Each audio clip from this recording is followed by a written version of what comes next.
Welcome to Postcards Between Pages, the podcast where stories become journeys and journeys become stories. I'm Kristen, your host and literary travel companion, and today we're wandering into the misty, mossy, myth-soaked corners of the world, places where fairy tales don't just live on the page, but bloom from the earth itself. Inspired by my article Where in the World to Find a Fairy Tale, we're heading to Ireland, a land where folklore and landscape are inseparable. We'll sip tea beside ancient abbeys, hike through haunted glens, and listen for the rustle of wings in the hedgerows. So grab your favorite mug, settle into your coziest chair, and let's step into the story. Our first stop is the Cliffs of Moher, where the Atlantic hurls itself against 700-foot walls of stone. It's a place of drama and awe, but also of legend. Locals whisper of the sea witch Mal, who leapt to her death here, broken-hearted. Others speak of Selkies, seal folk who shed their skins to walk among us. The cliffs have inspired everything from Irish ballads to scenes in Harry Potter and the Half-Blood Prince.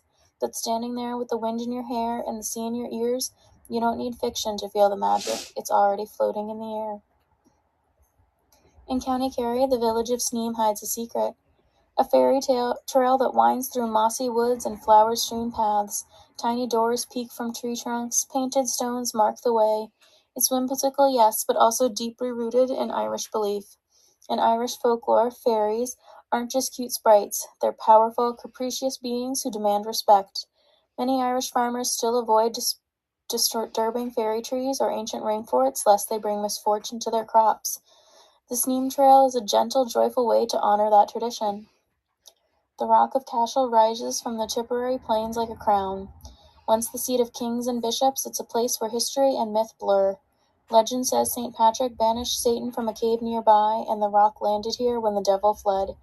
The site is a tapestry of medieval architecture, round towers, Gothic chapels, Celtic crosses, but it's also a place of story. You can almost hear the chants of the monks, the clash of swords, and the whispered prayers of queens.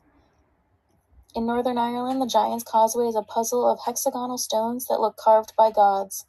Science tells us they're volcanic, but folklore says otherwise. The story goes that the giant Finn McCool built the causeway to fight a Scottish rival. When he saw how massive his opponent was, he disguised himself as a baby. The rival fled, assuming the baby's father must be even bigger. It's a tale of wit over brawn and a reminder that stories shape how we see the world.